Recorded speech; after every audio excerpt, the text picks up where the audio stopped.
Good morning. I have an honor to start today's meeting. My name is Uliana Bach, and I'm president of Association PRO and co-founder of Balkans-Ukraine Cooperation Network. Before we start with the event, I would like to introduce a little bit the network, because we are quite young one, established in October 2022, and with aim to establish cooperation between Western Balkans countries and Ukraine in different sectors to ensure stability, security, democratic development, and unification of Europe. So we have really big ambitions, and we believe that we can do it because we really have joined together a great number of experts from all Western Balkans countries and Ukraine, and now we have 22 members. And of course, we invite everyone who think that they want to join network to join it. So today's event actually is one of our first event in such format, and taking into consideration that actually security is one of the main focus of our network, we decided to organize the event and to talk together with you on security challenges which we have now, and it includes Russian war in Ukraine and Russian hybrid warfare in Balkans countries. And on this event, we will have 3 sub-panels, and we will talk on different topics. First panel will be related to current situation on the battlefield in Ukraine and the consequences for the Western Balkans region. Second panel will be on Russian hybrid warfare lessons from Ukraine and Western Balkans. And then we'll talk about disinformation and propaganda impact on the current situation in the region. We really hope to have input from all participants. So after each panel, we invite you to ask questions to our speakers, but also provide your ideas, suggestions on how to move forward and resolve security challenges. So now I would like to invite Mikhailo Samus. He will be our first speaker. He is director of New Geopolitics Research Network from Ukraine, and he will talk about current situation on the battlefield. Mikhailo, floor is yours. Mikhailo, your mic is Thank you very much. Hello to everyone, and it's a great pleasure and honor to be here to start our one of the first event. Like Uliana told it, we are trying to keep our pace, keep our developments active. I mean the Balkan-Ukraine Cooperation Network. So all of our topics actually connected between the main topic. It's a our main understanding of the situation that Ukraine and Balkans actually connected, and Ukraine and Balkans could and should cooperate more, and of course try to understand what could be the next developments on the security field, what could be next connected between Balkans and Ukraine in Euro integration field. Actually, we will try to continue to organize our events on this Balkans-Ukraine cooperation topic. Today, I think that our first panel, which will together with Boyan and Alec, will try to analyze the current situation, security field, first of all, of course, on the Russian-Ukrainian war, but of course, in the impact on Western Balkans. And I think that Boyan will explain us a little bit of the connections and maybe explanation what could be the forecast on maybe Russian influence, or maybe how Serbia, Kosovo, for example, will try to solve it problems without Russia. So we will discuss this, I hope. So talking about the situation, about the short analysis and forecast on the Russian-Ukrainian war, I would say that our previous forecast that Russia has already suffered a strategic defeat was confirmed, and it was confirmed on all of the developments on the battlefield. so-called mobilization, which we were talking about several months together with other military preparations of Russia, didn't have significant impact on the battlefield. What we see now that approximately 200,000 new forces were arrived to and sent by Russian commanders to battlefield, but we didn't see any changes. Even more, Ukrainian forces continue to play a strategic initiative, and Ukrainian armed forces deciding where will be the next strike, where will be the next operation, not Russians. Russians only trying to stop Ukrainian offensive operations, and the Russians trying to show that they trying to attack, for example, on Bakhmut and in Donetsk Oblast, but in reality, it's not so strong development, strong progress on Russian offensive as they trying to show. What is interesting that internal situation in Russia, which has had, of course, impact on the battlefield, it's several groups which is trying to create a new order in Russia. For example, Prigozhin and Kadyrov group, which is getting stronger, obviously getting stronger position in the Russian system of power. They actually declaring support to Putin. But in the same time, we see that this group openly creating own law and order in Russia. I mean that they could, for example, punish to death people openly on the internet. They could say that this general of Russian armed forces is bad, this general is good, and they trying to show that only private military, so-called private military company like Prigozhin Wagner Group or Kadyrov forces is better. They continue to provide offensive tactical operations in battlefield, but the Russian forces, armed forces, they cannot show the same successful strategy as Prigozhin and Kadyrov military forces. This is interesting that, of course, another group, Patrushev group, is trying to compete with Prigozhin and Kadyrov group, and this is, I think, that the two main groups which pretend to be next in the power in Russia. And of course, I'm not sure that they will kill or get rid of Putin.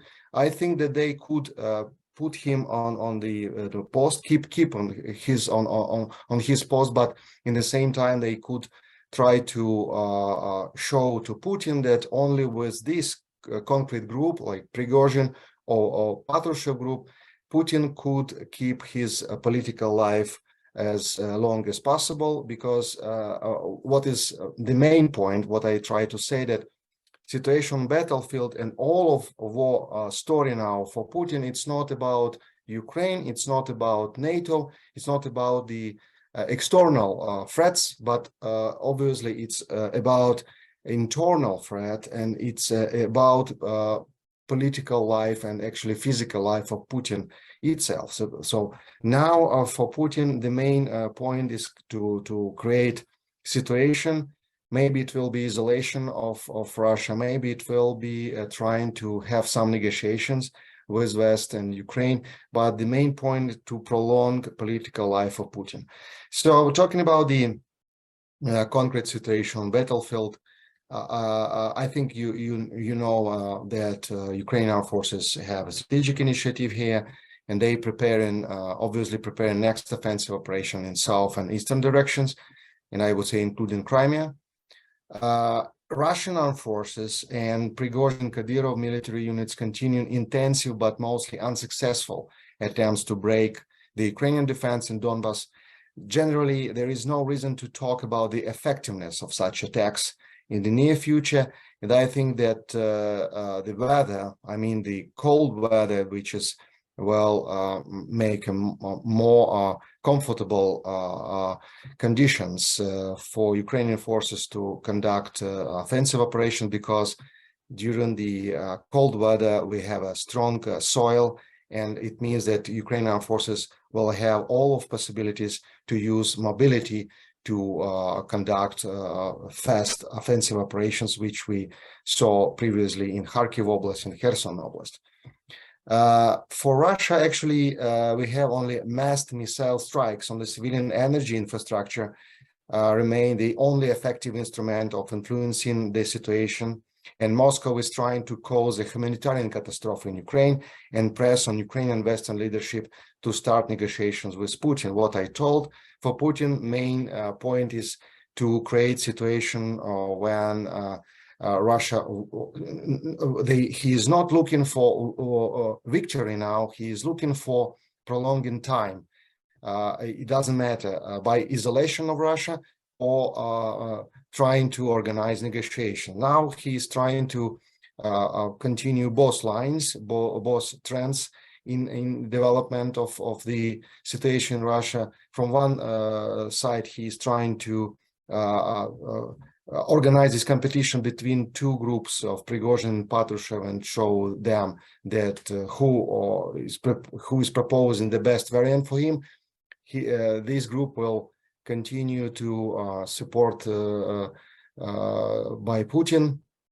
The Western sanctions on Russian gas and oil in this situation play a crucial role, as they can cut financial support to Putin abilities and capabilities to get high precision weapons from Iran and China, which is, I think, is very crucial for Russian capabilities to continue these massive missile strikes. Very short forecast: Ukrainian armed forces will continue preparation for the next offensive operations in the eastern and south directions. Russia will try to cause humanitarian catastrophe in Ukraine by destroying energy infrastructure. Crucial elements here, it's a Western missile defense for Ukraine, and at the same time, Iranian ballistic missiles for Russia. I mean that now we have a lot of discussion with our Western partners about a long-range missile and air defense system, which is absolutely crucial for Ukrainian capabilities to protect our sky and land from Russian massive missile attacks.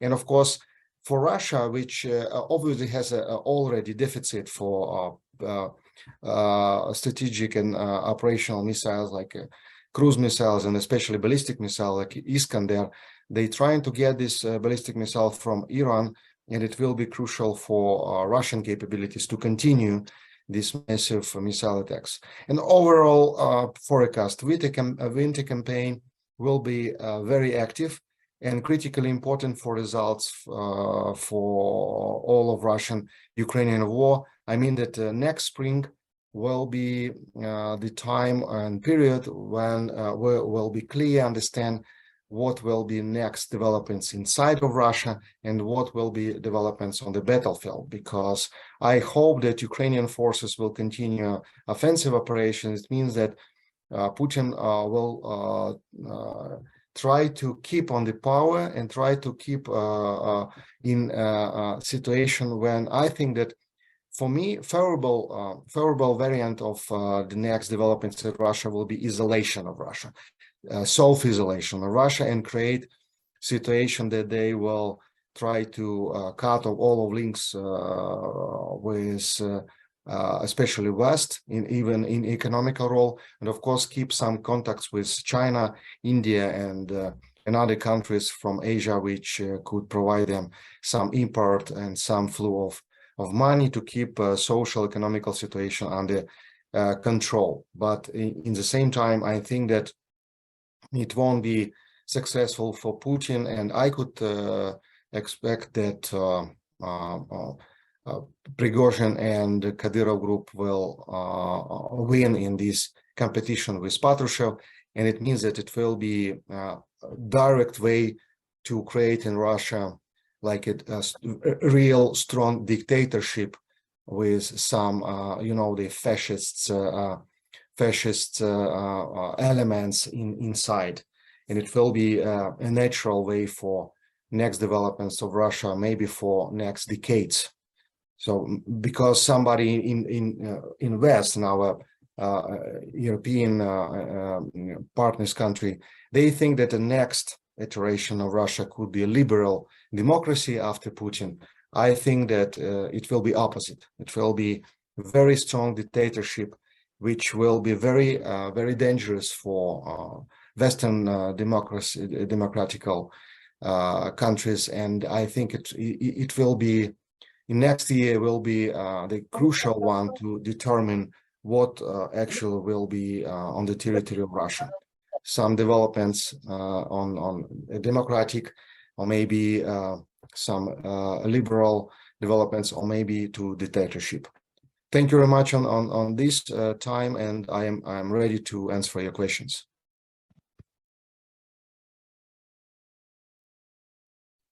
Thank you, Mikhailo. I think that a lot of you have maybe question about current situation on the battlefield, because it's really changing, and Mikhailo really a good expert and good address to ask this question. And I suggest to keep this question for the end of the panel. And also, of course, I think that there is no doubt that Russia try hard to destabilize Western Balkans region. And now I would like to invite Bojan Erlić, Deputy Director of Belgrade Center for Security Policy, to tell us more about the situation in Serbia, but also in the whole Western Balkans region, and how actually Russian invasion of Ukraine affects the region. Bojan, the floor is yours. Thank you, Liana, and thanks for the invitation. It's really a pleasure to discuss with all of you.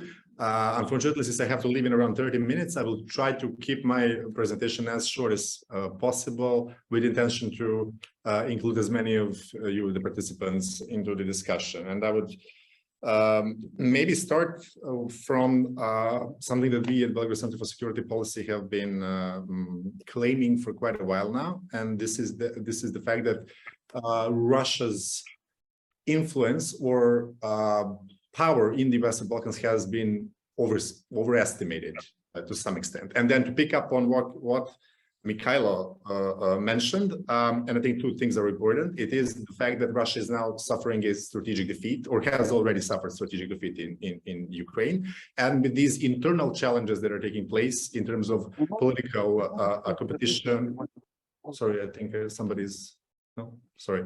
I was hearing some other people get so. And with these internal challenges, I would say that now most of the Russian resources have been taken up with the war, with the Russian war in Ukraine, and also with countering these domestic challenges. So to continue on my initial claim is now it seems that it is true now that Russia would already having its let's say leverage in the Balkans limited. Now it's even more so limited. So what we expect to see in the upcoming period is not some active measures by Russia that to destabilize or undermine, but more in line with the limited resources it has, is to use the potential instabilities in the region, and everybody knows we have plenty of those. Or, and this is a crucial point, to prevent some kind of positive change happening. And this is nothing new. It has already been in line with the Russian policy in the Western Balkans before. We've seen what happened in North Macedonia in some very critical junctures or moments where, for example, the Macedonian government was being changed a couple of years ago. Another line of argumentation that this is what we can expect in the region is the fact that now, with Putin becoming increasingly isolated, with Russia being declared a terrorist state by the European Union. So first thing will be that it is dangerous, because if Russian military is bombing civilian infrastructure in Ukraine, this means all tools are available and they would refrain from nothing. But this could happen only in these critical moments that I mentioned. And one of those could be, for example, the reaching of this Serbia-Kosovo agreement that I will talk a bit more later. But another argument that the Russian policy would not change much when it comes to the Western Balkans, and the policy is to try to use this leverage to mostly to counter the Western influences. So there is no strategic interest of Russia in the Balkans apart from making troubles to the European Union, to the USA, and to the West as such. So with Putin being increasingly, I would say, afraid and trying not to lose control internally, I would say the Western Balkans being the second or even third tier policy priority within the Russian establishment, I would say that those people in charge of Western Balkan policy would not dare to do or to innovate much of its current approach. So this is another, I would say, argument that we should expect more of the same. And the Russian and their actions here in the Balkans mostly rely, as we all know, on support from local actors that are cooperative. And this is mostly the Serbian government, which is very friendly towards Russia, but also in Republika Srpska and parts of Montenegrin political actors.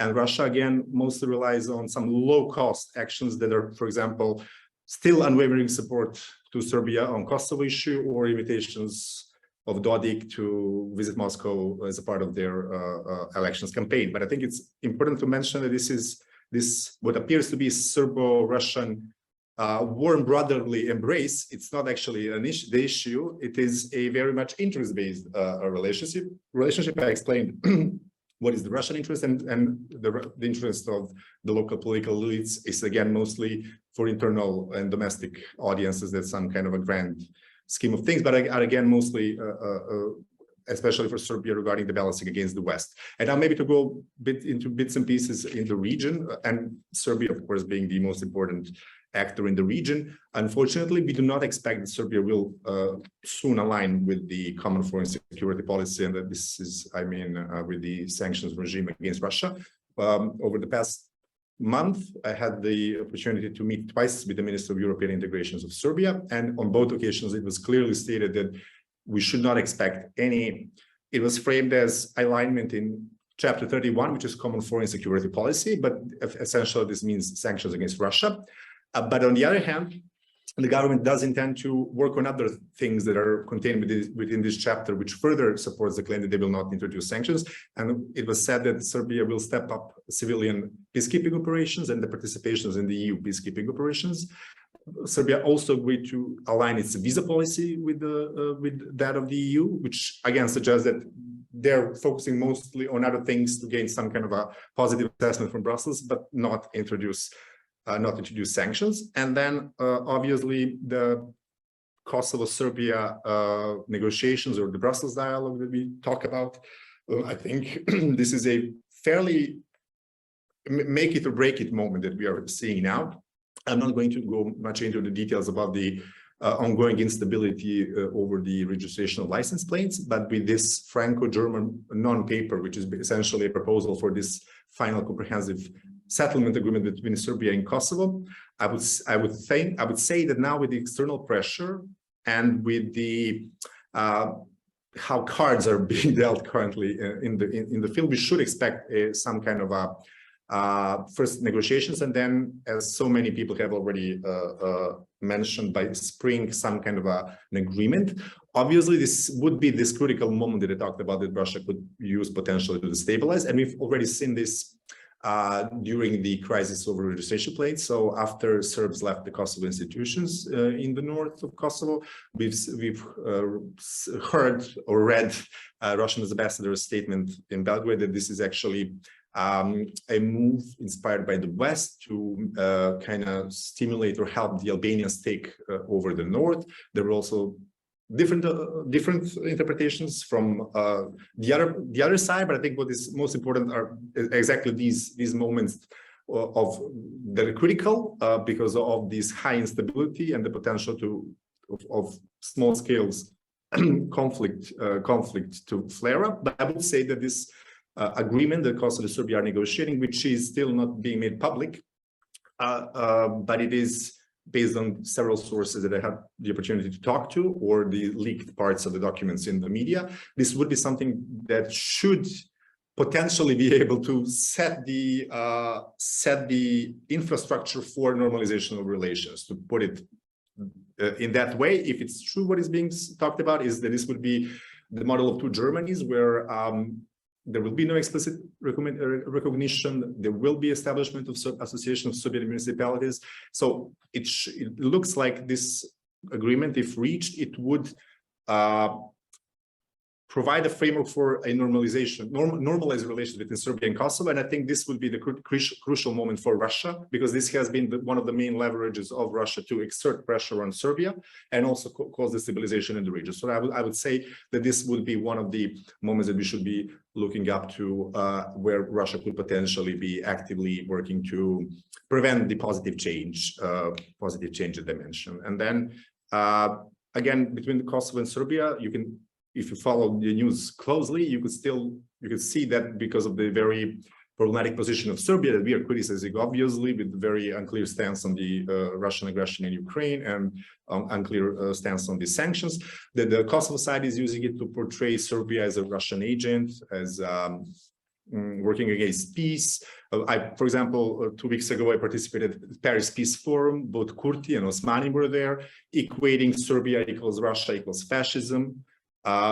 And then with the position of Russia that is increasingly isolated, I think Serbia's international position in these negotiations is also further weakened. So all of these things suggest that there might have been an environment has been created where there is a possibility to reach a disagreement that we have been expecting since 2014. Just to mention, Serbia, when we opened accession talks with the EU in December 2014, Serbia and the EU adopted this common negotiated position where it stated that Serbia will reach this comprehensive normalization agreement, and it has become an international obligation of Serbia. So this is a very brief assessment of the situation from my side, but I expect that you can also contribute to the discussion, maybe even challenge some of these things that I mentioned, but then I'm obviously open to answer any questions.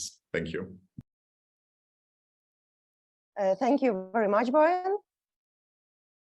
So now I invite all to ask your question or provide other opinions by just raising your hand. And I see that Gunther is ready to comment this. Gunther, please. Yes, thank you very much. It's an excellent event. My name is Günther Fellinger. I'm Austrian economist working in the Balkans and Ukraine. And my question is to the Serbian representative. Yeah, you know, when Ukraine is now more interested in the Balkans, is it possible that Serbia ends the resistance towards Ukraine joining the Regional Cooperation Council and the Central European Free Trade Agreement, which Serbia is blocking since now 5 years? And it would be wonderful to have Ukraine permanently anchored into the Western Balkans security and political and economic integration structures, like they are based in Regional Cooperation Council and in CEFTA. Thanks a lot. Thank you, Mr. Fellinger. Just to make sure, I'm not Serbian representative. I only come from Serbia. I'm from an independent think tank. But then about the Regional Cooperation Council, I'm not familiar with that Ukraine could even join because it's a Western Balkan initiative. And as far as CEFTA goes, I know that Serbia has been very hesitant on even in the position of Kosovo in CEFTA, because it's not currently represented by UNIC administration, and there is this ongoing challenge. But as I said, I do not expect the Serbian change on these big questions like the sanctions regime, but it could be that some low stake issues like this one could be included in something that Serbia could see as a way to prove to the West that they are not all out on protecting Russia's interests, especially now that the Russian position is being increasingly weakened and further isolated in the international arena. Thank you. If we don't have any other comments or questions for this panel, maybe it will appear at the end of the event, so we'll have you will have chance to comment further on. And now I would invite Mikhail Samus.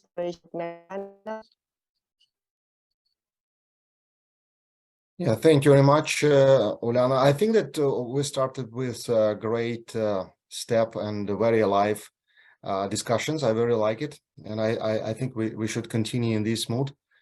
So I propose to start a second. Thanks, Boyan, for your great answers and your presentation. I think that it was very interesting, and you explained a lot about the connection between Russian-Ukrainian war and Balkan situation. So I think now to switch to our second panel. which we have a great set of speakers. Unfortunately, Dr. Ilya Životić cannot participate because he's now on the responsibility of, as Darko Obradović told that he's responsible for migration situation in Belgrade, and now he's on his responsibilities and post. So now we have a topic of Russian hybrid warfare lessons from Ukraine and Western Balkans, and I think it's always interesting to discuss the hybrid warfare. It was very interesting to discuss hybrid warfare before 24th of February, which started to be a new point of history in Europe. I think that before 24th of February, Russian-Ukrainian war oftenly called the hybrid warfare. Even in Ukraine, we're told that it's, of course, it's a hybrid warfare, but we call it new generation warfare, which is connected all of conventional, unconventional instruments to get targets and to get the all of tasks in this war. I'd like to ask Dr. Nikola Gershovsky from Horizon Civitas North Macedonia about his understanding of current definition of hybrid warfare and his understanding of the hybrid warfare implications on his country and his understanding of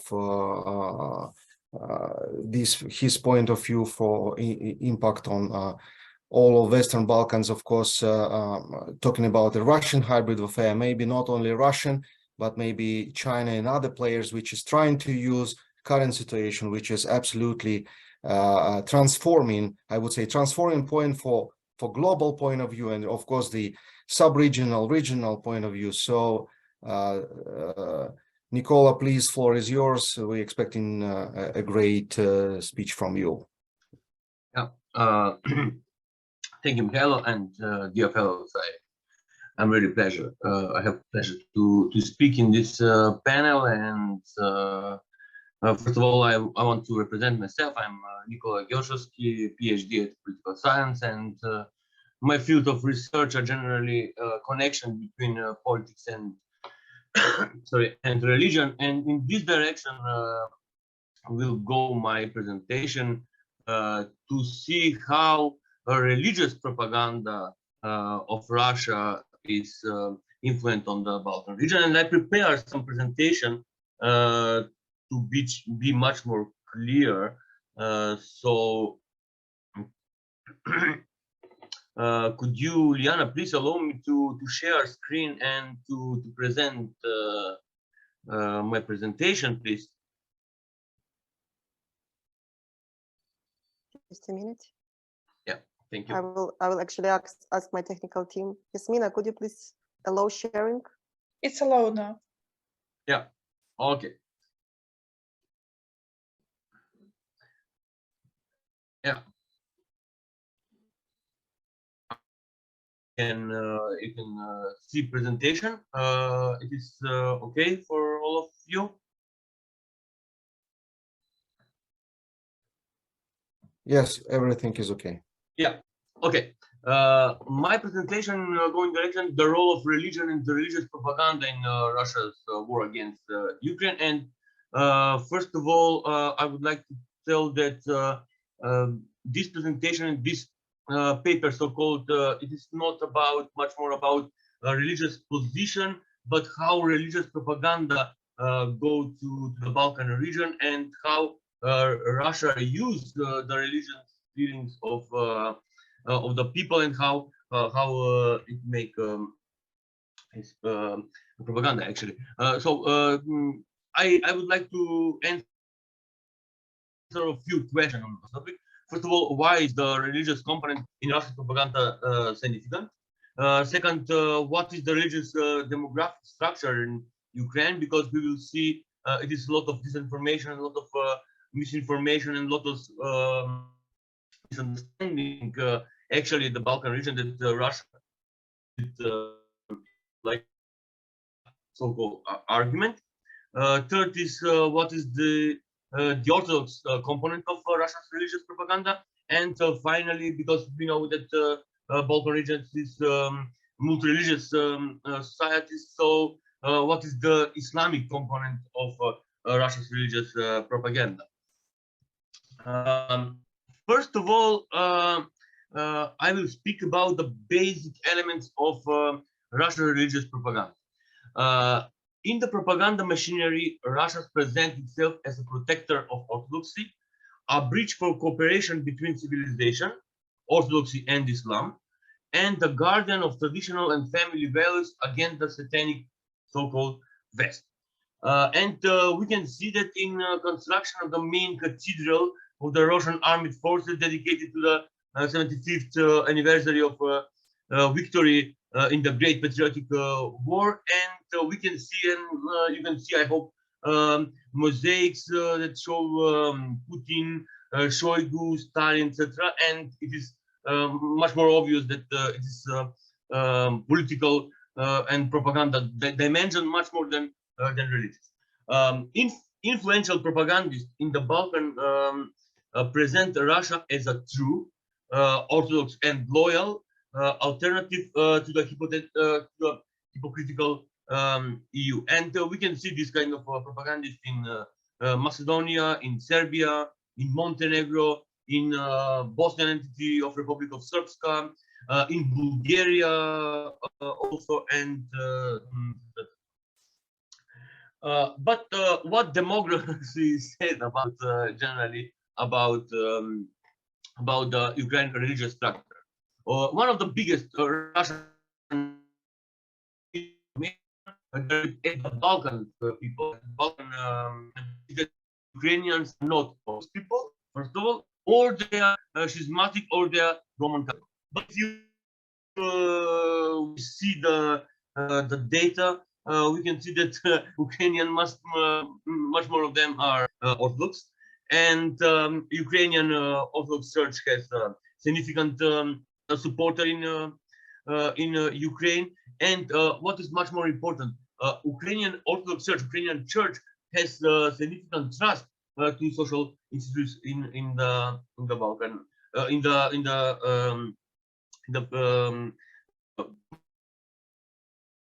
the Ukrainians.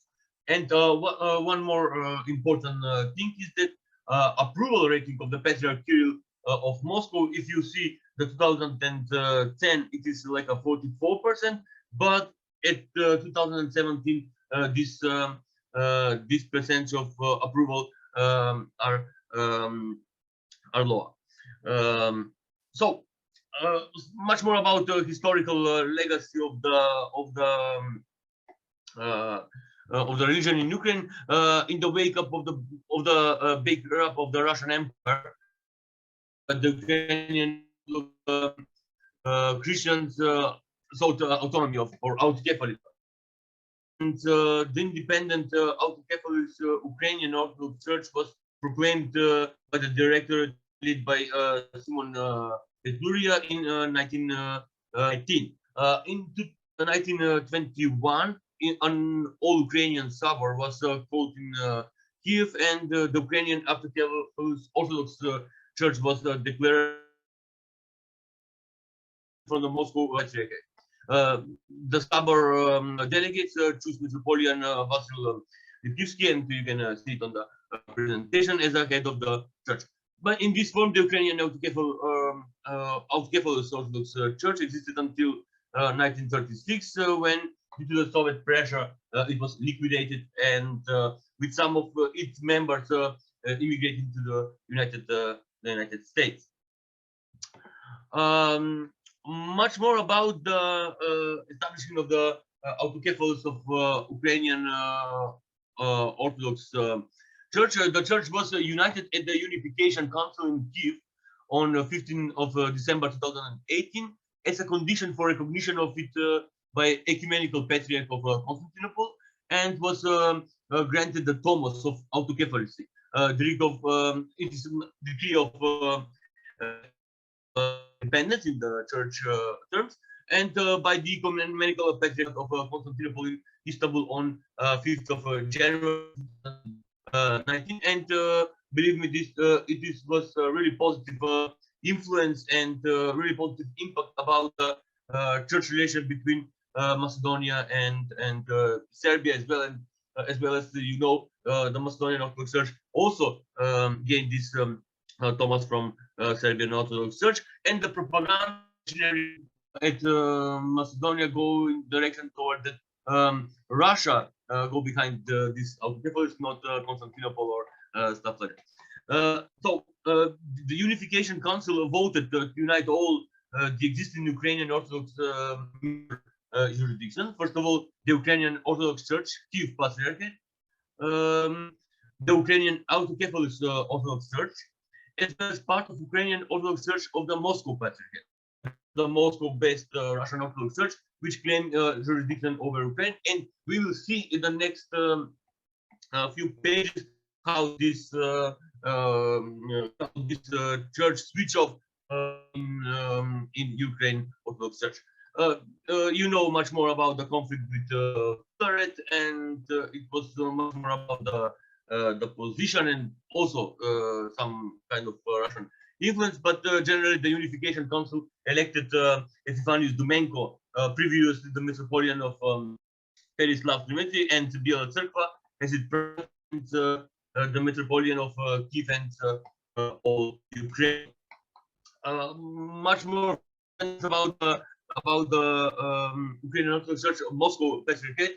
On 17th of March 2019, SN reported that 500 parishes had over to the Ukrainian to the Orthodox Church of Ukraine.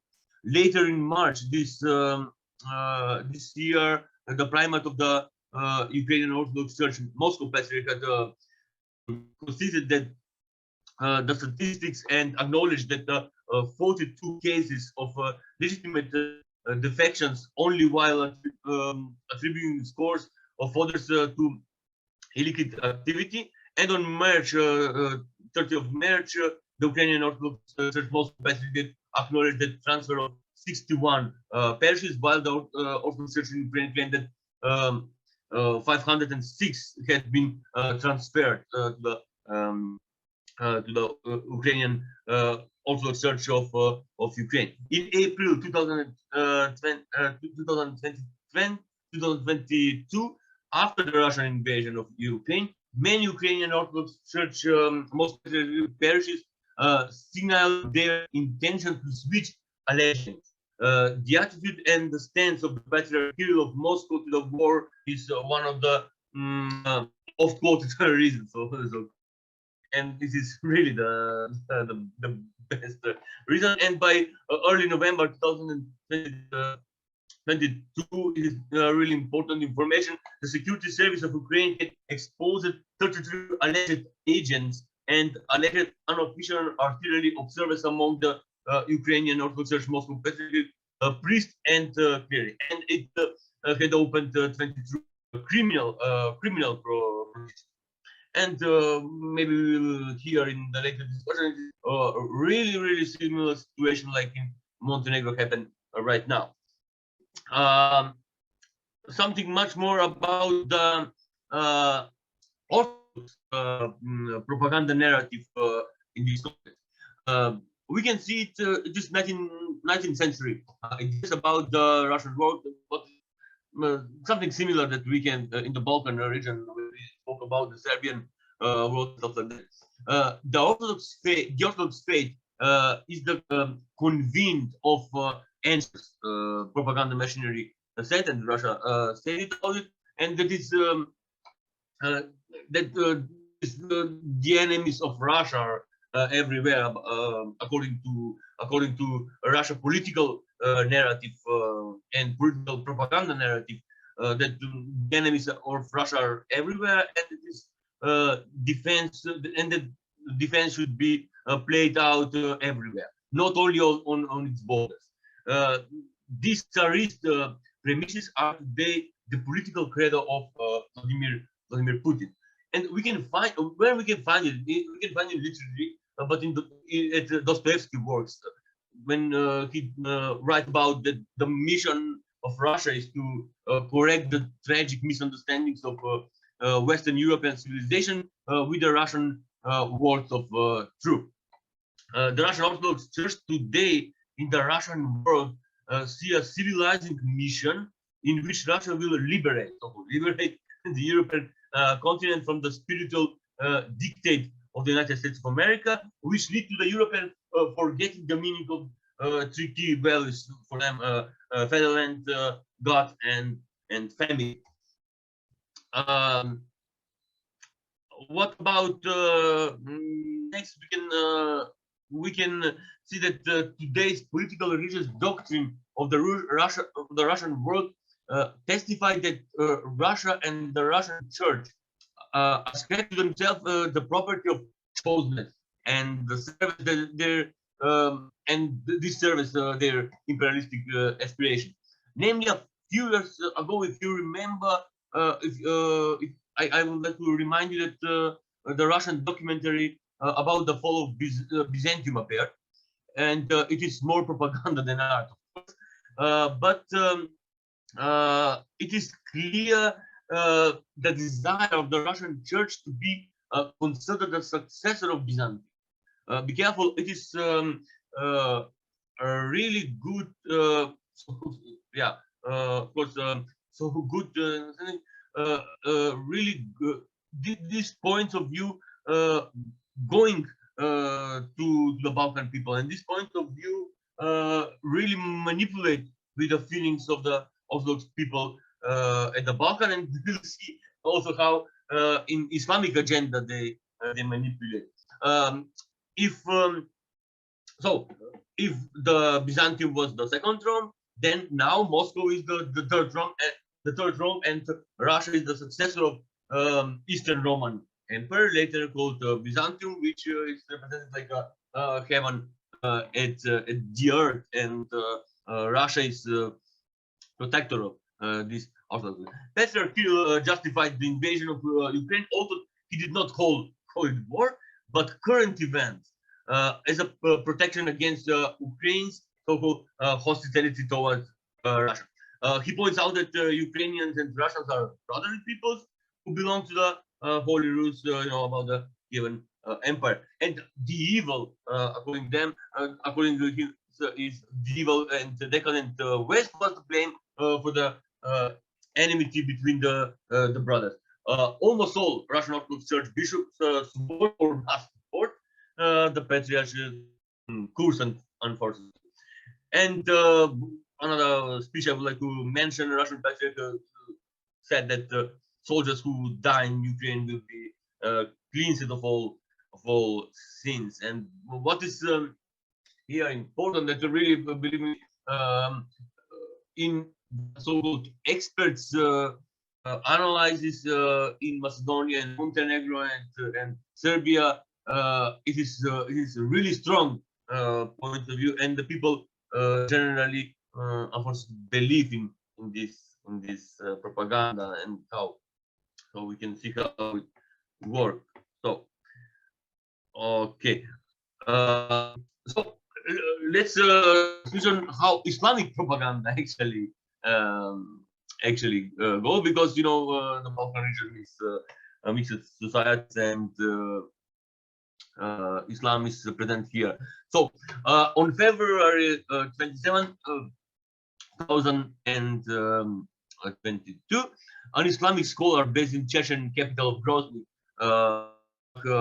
Mizhinev, had declared that Russian invasion is a jihad generally, and Chechen soldiers, he explained, were fighting for the Quran, for God, and to save both Russia and Islam field spread by NATO. In Russian Republic of Bashkortostan, Taklat Tajunin has issued a million talking points justifying the invasion, concluding his statement with citation from the Quran and Surah Al-Baqarah.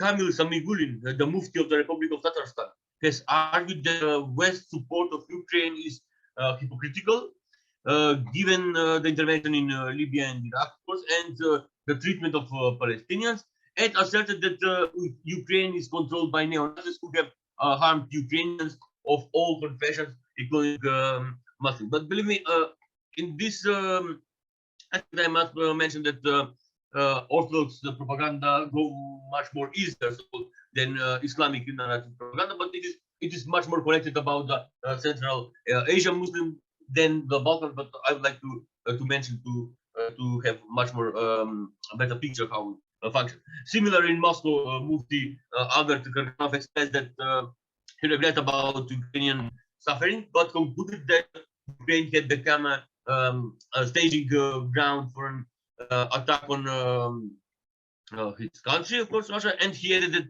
Muslims were praying for Russian president and for soldiers in Ukraine, regardless of their religion or nationality. What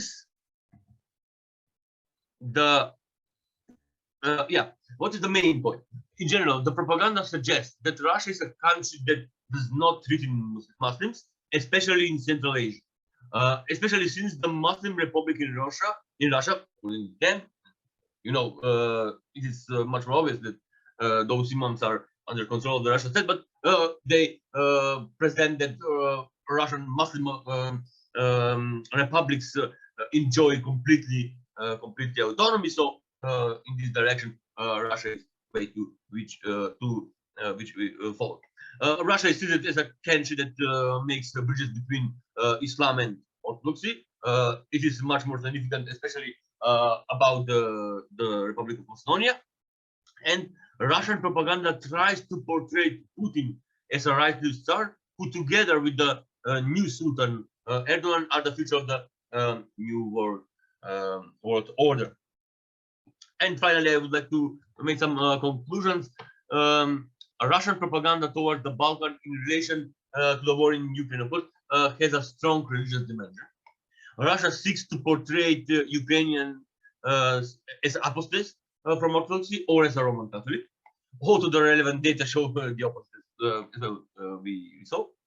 The Orthodox propaganda narrative goes in the direction of portraying Putin and Russia as the new Byzantium and protector of Orthodoxy and family values against the so-called satanic West. The Islamic propaganda narrative goes in the direction that Russia is the guardian of peace in the Muslim world and the breach of cooperation between Orthodox Christianity and Islam from the problems caused by the West. So I would like to thank you about thank you, and if you have any question, I'm ready to answer. Thank you. I hope I was clear and my presentation was clear, and you see how propaganda machinery go in religious dimension, which is important in this direction. So. Yeah. Thank you very much, Dr. Gershowski. I think that you give a great point. I think we will discuss your presentation after the Darko Obradovic speak. I mean, on the final part of our panel. I just add to Nicola presentation that the KGB factor should be pay attention when we're talking about it. All of these myths about the Eastern Roman Empire and such a things, we should remember that Putin and his guys, they KGB created persons, which is actually used Russian Orthodox Church during the Soviet Union as one of the main instruments on the influence of the people in all of Soviet Union, and especially on Ukraine and other areas. Now I'd like to give the floor to Darko Obradovic from the Center for Strategic Analysis from Serbia, and I hope that he will give us even more food for thoughts and to discuss it after his speech without any further delays. Darko, please, floor is yours. Thank you, Mihailo. Greetings to everybody from the Belgrade. It is my pleasure to be today with you. I am very happy that our Ukraine Western Balkans network started to work in the full scale, so we can very easily articulate our mutual knowledge, our interest, our advocacy, and to raise awareness of this on the some very crucial and important topics which actually touching all of us, and the consequences going far beyond the horizon of the existing borders. I wanted to, in my presentation, to do some very clear parallels which allow to us to predict Russian actions in the Western Balkans, to easily trace them, and to find out what is the mutual in those actions between Western Balkans and Ukraine. It is very important to set one very clear thing, that from 2014, if you ask ordinary citizens of Serbia, what is the reason of the conflict, what is the reason of the armed rebellion in the eastern Ukraine, most of the people will tell you only the Russian perspective. The most of informations which coming from the Ukraine from 2014 are strongly Russian shaped narratives.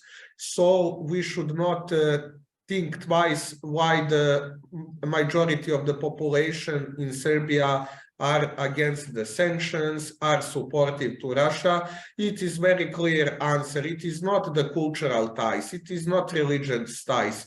The answer is the Russian propaganda, Russian operation of influence, which shaping the thinking, and we should be aware this is some kind of the cognitive attack on the pattern of thinking of the majority of population.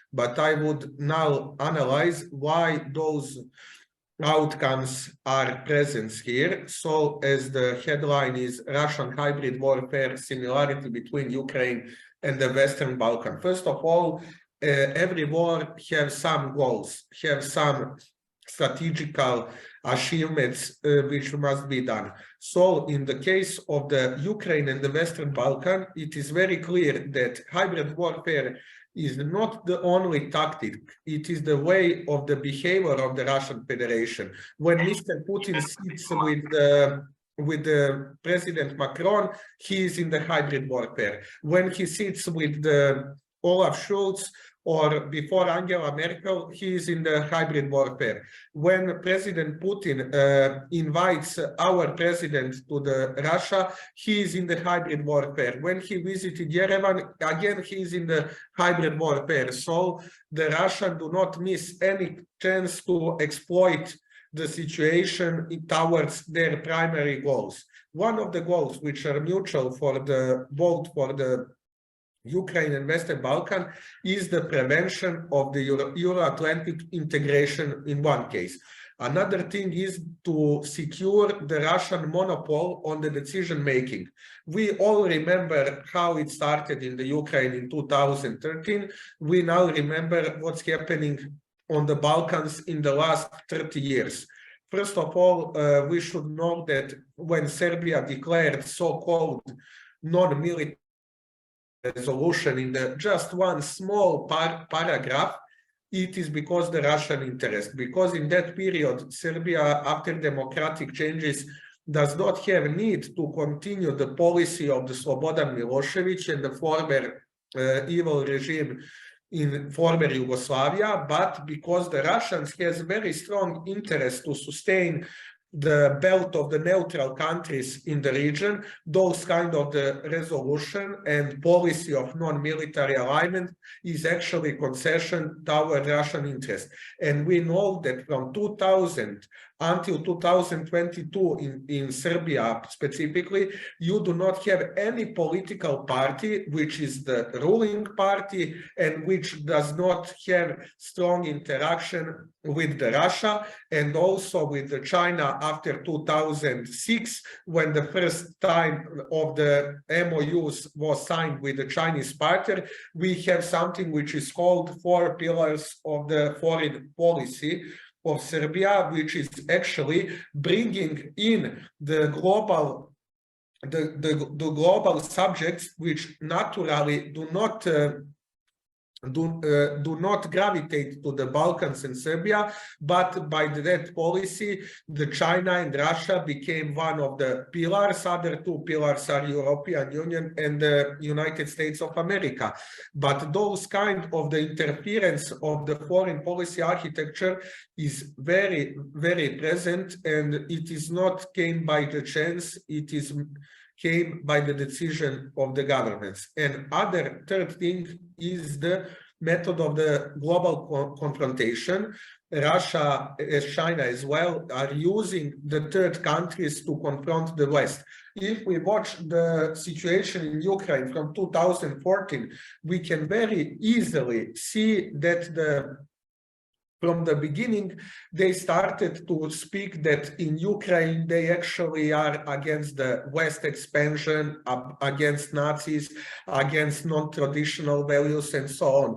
The same thing is here. Later on, I will show the examples how they demonstrate the global confrontation in the Western Balkans. We have at least 3 cases in the 3 different countries of the Western Balkans. So we should know what is behind these activities of Russians, why they are successful. Of course, I must agree with our colleague Bojan Elek, without the readiness of the local political actors, those activities will be much harder than they are now. Because the first thing to prevent those activities, which is not in the cause of interest of the local people, is to political elites clearly take the line and put the stance which clearly separate the interaction with Russia on the one side and the Euro-Atlantic integration on the other side. We should not look so many far away to see how this should function. It is only enough to see the collective diplomacy approach of the EU member countries, which is far enough for the Western Balkan countries to protect themselves from the Russian interference. But if somebody needs help, he first must say, I need help. But what is the operational level? It is very easy to trace the Soviet legacy theories, such active measures and reflexive controls, which we call now the hybrid warfare. Somebody will call it cognitive warfare, somebody call it informational warfare, but I'm thinking that the most important thing is to know that all actions are directed by the intelligence services, led by the military way of the decision making. And because of it, the hybrid warfare is the proper name for those activities. Information operation characteristics are the only one section of the hybrid warfare, and we see it very often in the both regions. Deploying of the disinformation, deploying of the anti-Western propaganda, accent of the cultural ties which exist or maybe does not exist on the level as it was stated, and also the forced brotherhood, forced friendship. We always had a very strong efforts to prove that this brotherhood exists, to prove this friendship exists, and there is no healthy relation if somebody is forced from the beginning to always commit that the brotherhood ties exist and so on. But I wanted to make one very clear parallel with the Gerasimov doctrine. We all know his article from 2014, and by that article, it is very easily to trace Russian activities from the Western Balkan to Ukraine, to Syria, to Central African Republic, and so on. And it is very easily why I put it here to dismantle the foundation parts of those tactics, and then I will go part by part with the examples from the both region. So we have the use of political, economic, informational, humanitarian, and other not military measures applied in the coordination with the protest potential of the population. This is very important to know this moment. Protest potential, because in Ukraine we saw that pro-Russian proxies actually used the monopoly on the force of on the streets, force the access of the arms, capability to attack regular Ukrainian police and military units. On Balkans, we have something very similar, but without use of arms so far, which is very good. Political measures. Kosovo negotiation is very good political playground for the Russia. If you remember, Russians left the UN peacekeeping mission on Kosovo, but they do not left their presence on Kosovo issue, because for with very cheap resources, they held their presence by the position in the United Nations Security Council. They interfere a lot of time after 2000s, where no Kosovo negotiations can be held without consultations with the Russian counterparts before. Every government in Serbia consulting the Russia and now the China before the major events of the negotiation, which means that this putting very good leverage from the Russian side to suggest, to direct, to maybe provide some kind of the information for the Serbian side, which actually can very easily direct the outcomes of those negotiations. And also one important thing is the public statements of the Russian officials. Everybody of us remember when Washington Agreement was signed between the United States, Kosovo, and Serbia, and we remember how Maria Zakharova reacted and how she insulted our President Vučić using some reinterpretation of the famous Hollywood movie. So we know very easily how they politically exploiting the Kosovo negotiation, and they also using the negotiations to compromise the actors in those processes, but also they're using it to diminish the value of some process.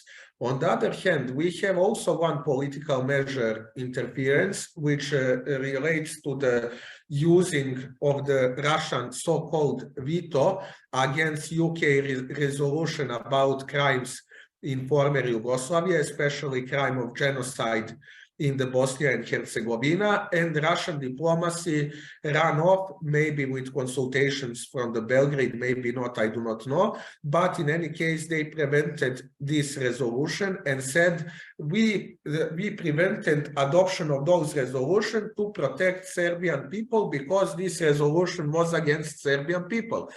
And after that moment in 2015, nobody read this resolution, but everybody knows that that resolution is against the Serbian people. But actually in that resolution is very clearly stated other crimes, not just the genocide, which means that crimes also against the Serbs. But that does not matter. This is one actually very good example how Russia using political measures to interfere even foreign relation, to prevent reconciliation in the Western Balkans, and also to prove that they are actually protectors of the Serbs, but nobody knows who attacked Serbs with this resolution.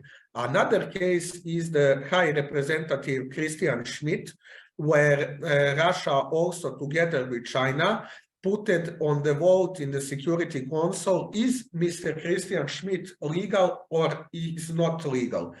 But the truth is that Security Council does not have anything with the appointing Mr. Christian Schmidt or High Representative, because it is already settled according to the Dayton Agreement. The rules are settled. And also the Council for Implementation of Peace is actually only one who will appoint High Representative.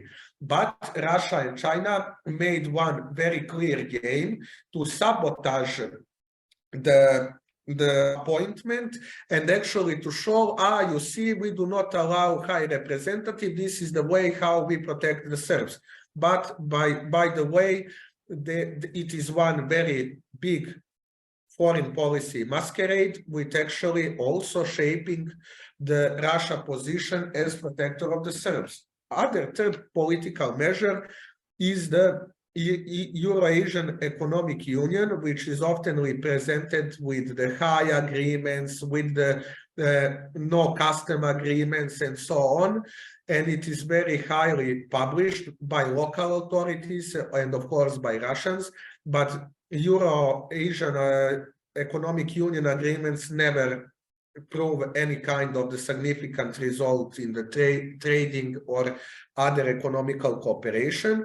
And the fourth thing is the sublimation of all these topics and example which I showed. So we have the first part of the Gerasimov doctrine applied on the Western Balkan. This is the political measures.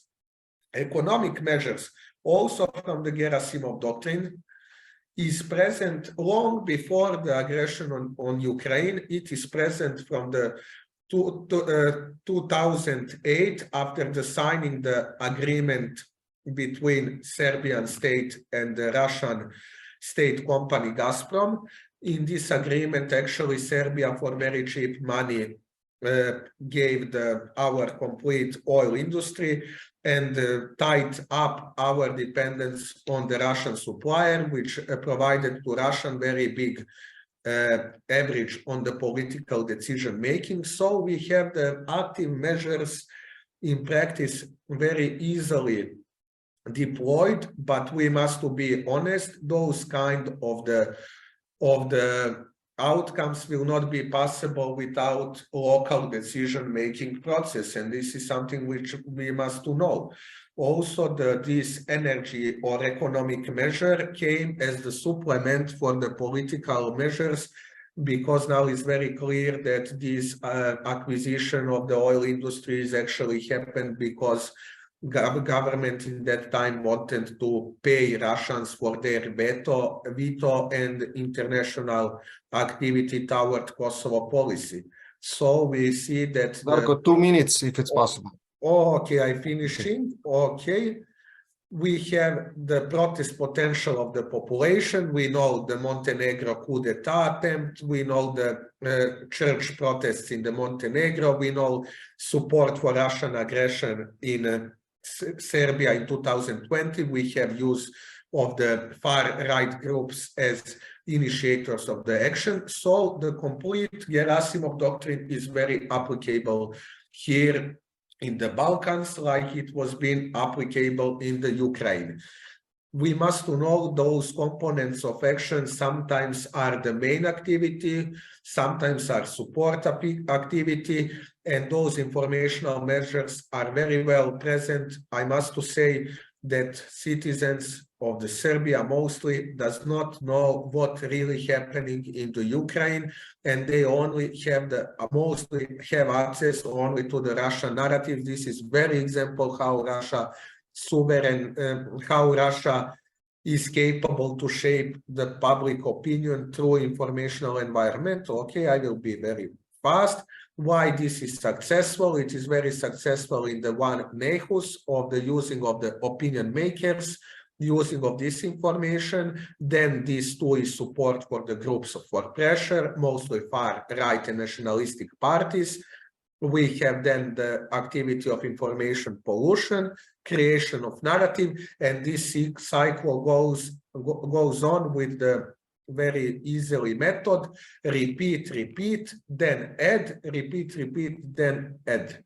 Outcomes. Okay, I think that everybody here are proficient, so we know the outcomes here on the decision-making process. What can be done? We should enhance the public and NGO partnership like it was done in the USA, like it was done in some countries of the European Union. We must urgently on Western Balkan reshape national securities, media literacy and resilience framework toward present security challenges, education of the public and media stakeholders, and continuous exposing of the Russian malign actions and deeds, which is urgent. What must be done? Clear political decision that Russia is a threat for security, peace, stability, and economy. Every citizen should have a clear understanding that Russia is not a reliable partner and honest ally. Thank you so much. Sorry if I further it so long. Thank you very much, Darko, for your really panoramic overview of the situation. And I'm sure that we prepared very well for next panel. But before, I like to make some short section for questions and answers. And Mr. Günther Fellinger, please, floor is yours. Thanks a lot. About Montenegro and the church, this is really, really very important. Ukraine has managed to get the Tomos, the autocephalous status of the Orthodox Church. And the question is it not possible to make an initiative to support Montenegro as well, to copy the success of Ukraine? And maybe President Poroshenko might be involved in this one, because it's so important to somehow stem the tide of the Serbian Orthodox domination of Montenegro. Thanks a lot. Nicola, do you have some comments on reaction on Mr. Günther remark?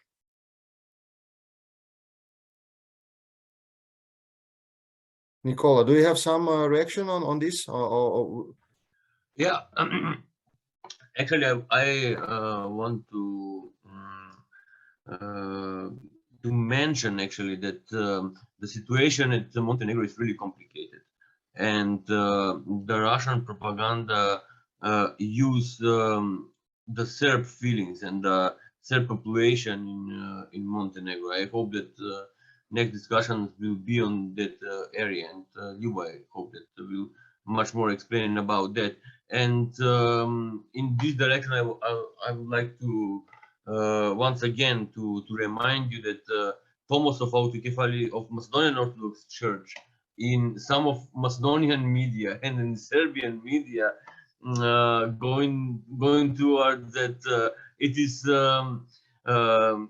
because of the Russia, not because of the good negotiation between Macedonian and Serb. That Russia actually is behind that, and yeah, it is my point of view, just to see how propaganda machinery go. But these topics are really, really important.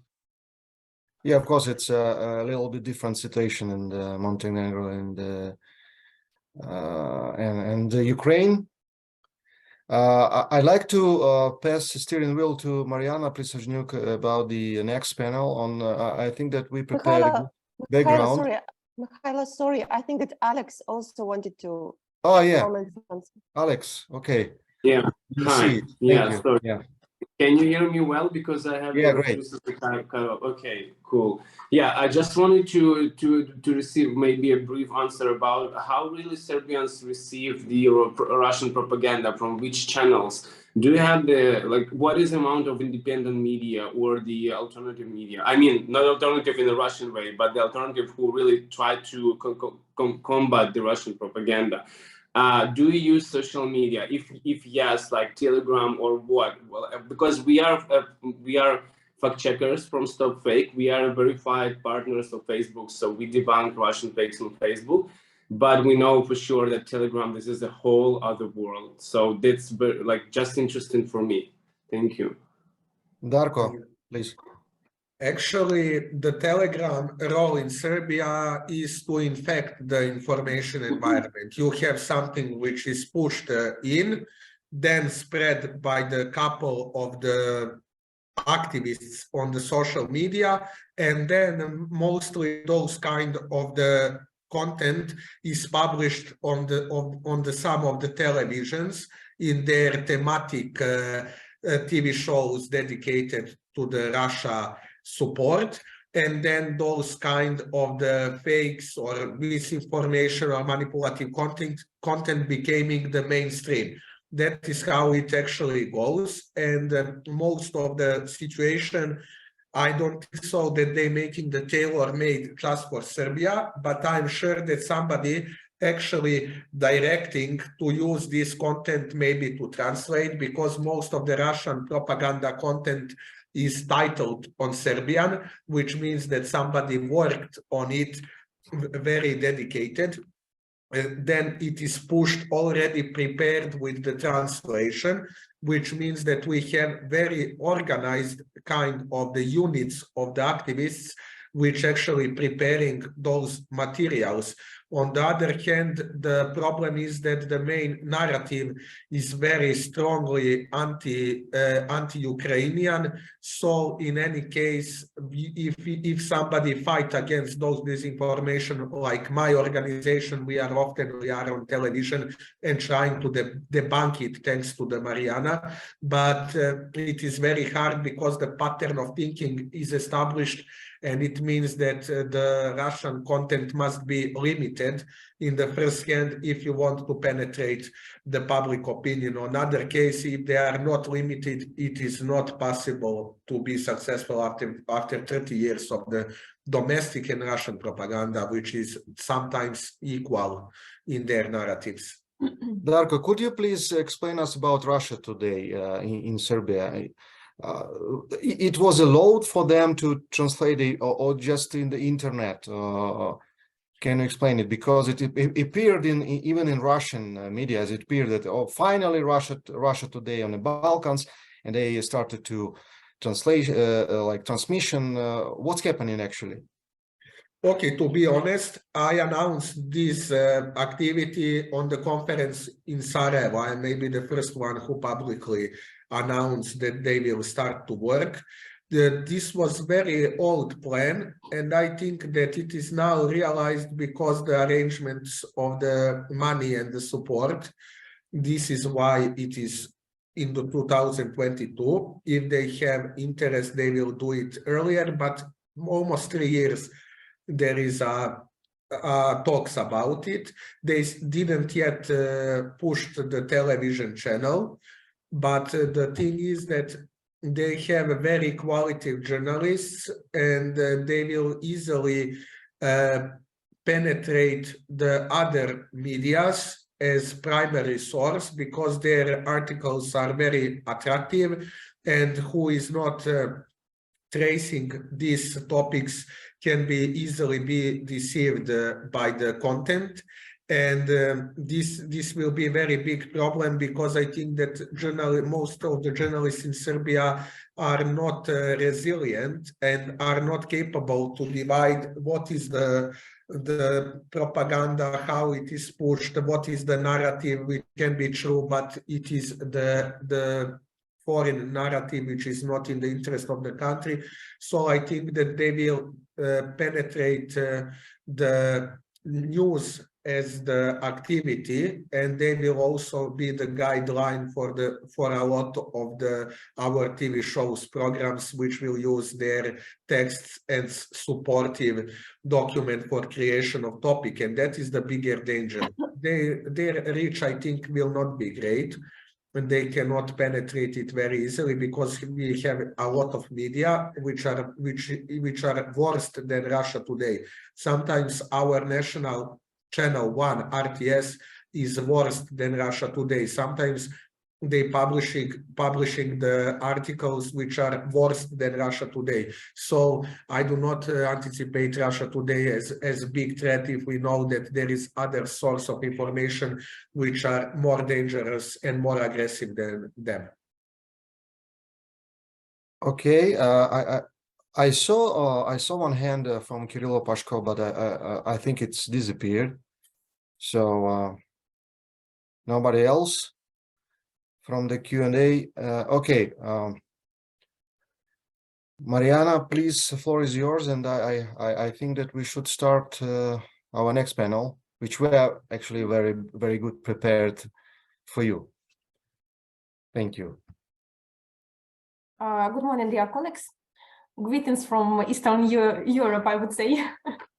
My name is Mariana Prysuzhnuk. I'm a Ukrainian journalist, and I have invited my colleagues with whom we have launched several projects where I also take part, because it seems like we have one more receipt how to combat propaganda, and we believe in regional cooperation. Especially, it's very up to date when we talk about Republic of Moldova and Ukraine, because it's neighboring country. I invited to our conversation because I hope it will be conversation. You are more than welcome to make your remarks on our good practices. You might know fact-checking project Stop Fake from Ukraine, and Alexander Zamkovoy will tell you more about activities in this field, about narratives, about our practices, how we do it. And one more brilliant project from Moldova, online TV Post, newly launched, I would say, which pays a lot of attention on propaganda activities on Russian proxies in the Republic of Moldova in the region. In Moldova, we have approximately the same situation like Darko has recently described, by creating some kind of alternative realities and then pushing it into their informational agenda. Moldova, comparing to Ukraine, here it's extremely visible. If in Ukraine and in the region, we can pick some trends. We can talk about development of the situation.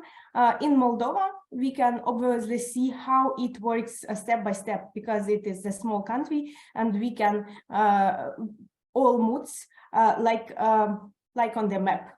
We can make mapping of the moods, mapping of the radicalization activities, and it's extremely visible. And about that, we'll talk editor-in-chief of AVA TV, Andrei Andrievsky, and also I hope we will present our newly established project regarding the combating propaganda together with our TV. It's a joint effort of Stop Fake and our TV, and I hope it will be attractive for you also. And we have one more participant from Montenegro, Mr. Lubomir Filipovic, but unfortunately he is not presented online, but he sent us video statement, and I propose to start from Mr. Filipovic video, and afterwards we will trace on our live conversation. Uliana, can you help me? I think everything is ready.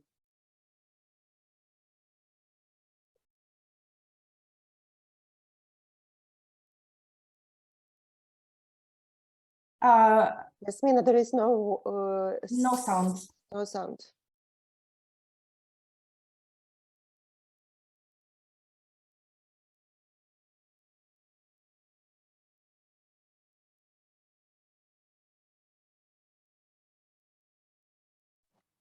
I see that this video was muted.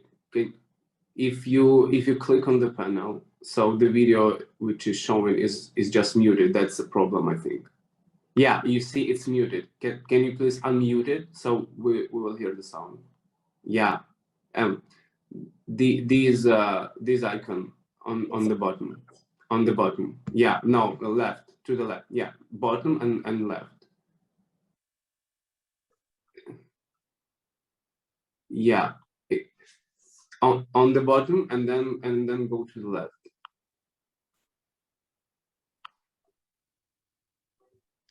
Can you hear it now? Yeah. No, we can a little bit lefter to the left a bit. Yeah. A bit, very tiny piece to the left, and then yeah, unmute it like that. You see, it's muted. Yeah, you were there, almost. Yeah, it's an icon on the bottom, almost in the center, so you can unmute it. Yes, almost. Yes, it was there. To the yes, this is it. Yeah, unmuted. Yes, this is it.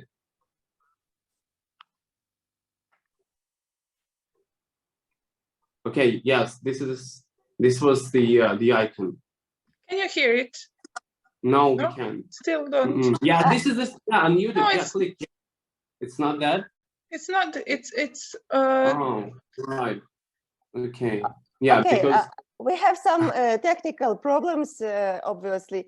I suggest to move with further presentations, and we will put a video of Mr. Filipovic to YouTube, and we will send you a link so you can watch it. Okay, I think that this is thank a you. solution, so for sure we won't spend time. It happens, it's live, no problem. Okay, I'm proposing to start from Stop Fake because it will give us a broader understanding about collective narratives. As I know, it's based on more than 500 propagandistic articles and created the list of narratives by our team. Alexander, the floor is yours, and I know you have very interesting infographics to share with us. Yeah, thank you very much. Yes, I have infographics, but I need to ask you to show it because I have no electricity, so that's why I'm using my mobile phone. Yeah, actually, no. that's why I thought that this was a mute button. That's why. Sorry for the interruption of the, No of the problem. speaker. I don't know. Okay, yeah, but yeah, you have your time. Don't worry. Yeah, I just want to represent myself. I'm a fact checker of Stop Fake organization. We debunk Russian propaganda since 2014, and throughout these years, we've already debunked nearly 7,000 Russian fakes. And I joined this project 2 years ago, and this was very good timing because Russia was preparing for the full-scale invasion, as we all understand now, and we also were the ones who, were battling on the information field starting from 24th of February, and of course we were checking how the Russian narratives might change. But it seems like, what we have now, the analysis we created based on 500 false messages we analyzed throughout the last 9 months, Russian narratives haven't changed much. It seems like, so there are some points that, of course, now because of the full-scale invasion represented more than the others. But if we try to describe what is Russia doing now, this is like the main narrative is to convince Europe and the rest of the world that actually they restore the truth, restore the justice, and they liberate people. And also, of course, they keep saying that Ukraine is a failed state and the Western support will end. So in any case, people will be disappointed, and it's better to join Russia sooner or later. But better sooner than later. I was writing down some notes, actually very interesting, because what you have on Balkans about this religious propaganda was very much represented in Ukraine as well. And it's like, it describes the Russian religious model on spreading the propaganda, saying that this is like a holy war. In this stage of war, we have this narrative as well, because now this is obvious that Russia is losing the war on the field, on the battlefield. So they now try to appeal to their audience inside of Russia, saying that this is a holy war for our identity. So if you lose this war, we will lose our country. And here, that's important to understand that there are a couple of audiences Russia works with. This is like Russians inside of Russia, Russian soldiers. It's a separate audience, also Ukrainians inside Ukraine and Ukrainian soldiers, and Europeans and the rest of the world. They also want to demoralize people, of course, in Ukraine and in Western countries, saying that you can't defeat Russia.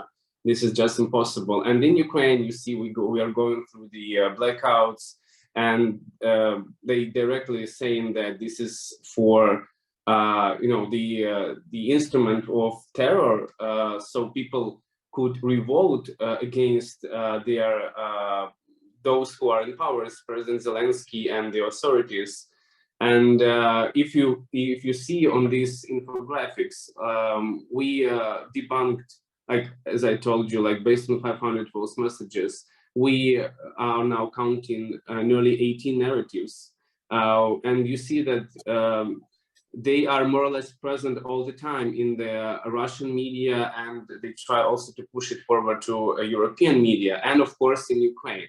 But since 24th of February, we became more aware what is Russia, because this is an enemy. And of course, the media literacy we were providing throughout these years, the last 8 years also, was helping us much. So we are now quite resistant in case if we speak about the Ukrainian society, but not all the European countries are resistant in the same way. And of course, we now live in unpredictable times, and the public opinion can be also very vague. So in some countries in Western Europe, of course, and of course in Balkans as well, we see that people are changing their minds throughout the time. So if we compare like their public opinion, let's say, you know, the latest one I've checked was the German survey made by SEMAS, and they compared what people were thinking in spring and this autumn, and actually more Germans now think that this war was caused by the NATO aggression and NATO threat towards Russia, which is actually, of course, not true, because Russia was planning this invasion. But people they just don't, you know, they don't remember what was the reason and how all that were going on in spring, because this is not their war. Let's say they, of course, feel the circumstances, the economic pressure on European countries, demographic pressure, etc. We have the refugees from Ukraine, but they just forget what is the reason. And of course, the main points of Russian propaganda now is to discredit Ukraine, as I said, saying that Ukraine is shelling its own people, abandoning the territories. And, you know, there are plenty of NATO troops in Ukraine fighting instead of Ukrainians, because, again, this is a narrative of the Holy War. Because like Western countries trying to defeat Russia, this is what actually Russian authorities are saying now, and this is how they try to engage their people and to move them to the front lines, right?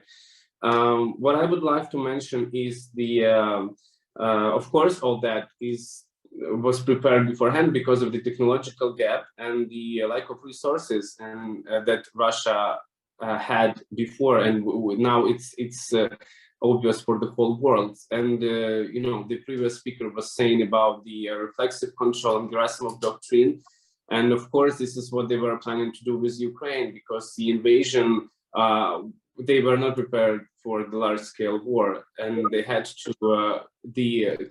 to proceed with their informational war and hybrid warfare.